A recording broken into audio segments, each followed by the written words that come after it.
Hello guys, welcome back to another video from the 8th Gen review. And today we will be talking about the M1 24-inch iMac. After about a month of use, see if you should wait for the 32-inch iMac or get a Mac Mini. But the problem with the 32-inch iMac will be that it will have the same design as the 24-inch, so just get a Mac Mini. Well, that's all. Oh, no, we still have much more to go through. Let's play the real intro song.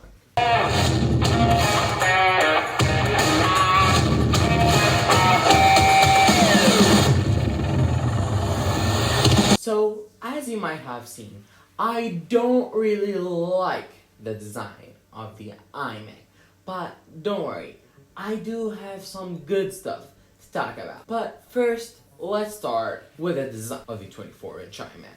Well, first, now it has a bigger 24-inch display from the 21.5-inch display that we have with the older iMacs. It also has a beautiful 4.5K display, which was wonderful to look at, especially while color grading videos and some photo editing. It is also a very bright display, but really, unfortunately, it's not really an OLED display or a mini LED display, but it is an LED display. But still, as I said, it was stunning. But that's really all about the display. We still have much more to talk about the design. We hoped to get some smaller bezels, but well, really what we actually got is really white bezels from black bezels, which was actually very, very surprising to see to come to the iMac. Like, whenever you look at an iMac black bezel, you know that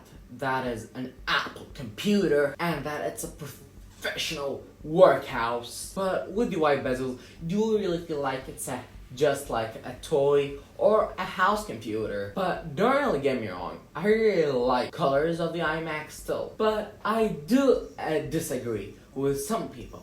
I do really like the shade of blue on my iMac, as I did get the blue color. I don't really know about the others, but it does look pretty nice. And with the back of the iMac, with the darker shade of blue, it was cool looking. But the thing that differentiates the M1 iMac to the other iMac, that it has no Apple logo on the chin. And it is an 11.3 millimeter thin. And it is very, very light. It is very guided, it's very easy to carry. But like Apple, this is a desktop. You don't need to leave the chin in just to put the computer in it, because you just thin down the display. Guys, it's just desktop computer.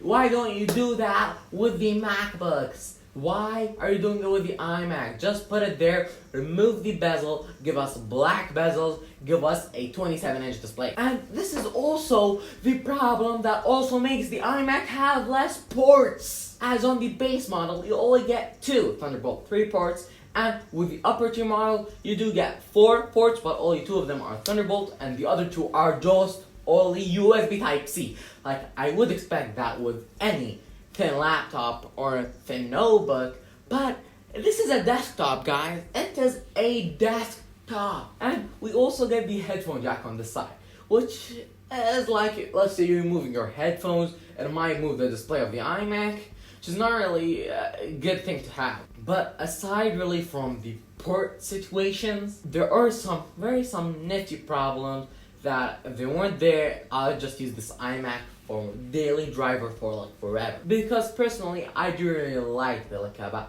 of it, and there's nothing bad about it. But the pros would like a less type of computer or desk that just look like a normal family computer, that does not look like pro and professional that they can work on. But also, don't get me wrong, it still has the fast M1 chip, which is very fast, and it's really a capable and pro machine, but doesn't really look like it. So let's say if you're going somewhere and you see a normal iMac, you say, ooh, that place is good. But if you go see a blue or green iMac, you're gonna see, what is this?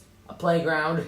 like. But as I said, the computer is in the chin of the iMac. But is also what's packed there are amazing speakers with a very buttery and smooth sound. Also, the mic quality is amazing. And finally, get a 1080p camera on the iMac, which is also very wonderful looking. With going on FaceTime calls with the microphones and speakers, it's an amazing home computer, as I said. But speaking about video call, they do use the internet, but sometimes you need a hardwired connection. This is why in the power brick, yes guys, we have power bricks now for desktops and iMacs. Well, it does have the Ethernet. Well, it's really on the top models, but it is like $30 upgrade on the normal base model. Like, this is also the problem that they made the iMac thinner, so we won't have enough ports to fit on that, so they just put the port in the power brick. And as you may know, and as I have told you, it does pack the M1 chip, which is a very fast and intuitive chip, and it is cool with the iMac with 2 fan systems. And also, what comes with the iMac is the Magic Mouse and the Magic Keyboard all have the same colors as the iMac color that you get. So I got the blue, Magic Mouse and blue Magic Keyboard. But the accessory that got the most attention was the Magic Keyboard. Now we can get Touch ID, guys, Touch ID on a wireless Magic Keyboard. But by now we still don't know if it's gonna work on an iMacs or some other Macs. It only works on like M1 chip devices, but finally we did get it. It does come standard with the upper tier models, and with the lower base model, it is an $80 to $50 or $80 upgrade. Also, one more thing. The cable that comes with the iMac is also color coordinated with your iMac, and it's also with a nice added feature. It is a braided cable, and the Apple stickers come in both shades of your iMac color, the back and the front, the lighter and the dark color. But if you don't really care about the display, just get a Mac Mini, guys. You'll have better ports, the same M1 chip, same fan, like still good cooling, have more ports, accessories, you can customize it. But guys, really that's really all about that. So guys, thank you guys for watching, and don't forget to like, subscribe, and share this video with a friend. And don't forget, if we reach 150 subscribers, we will do an AirPods Pro giveaway. So guys, Adrian Video Podcast.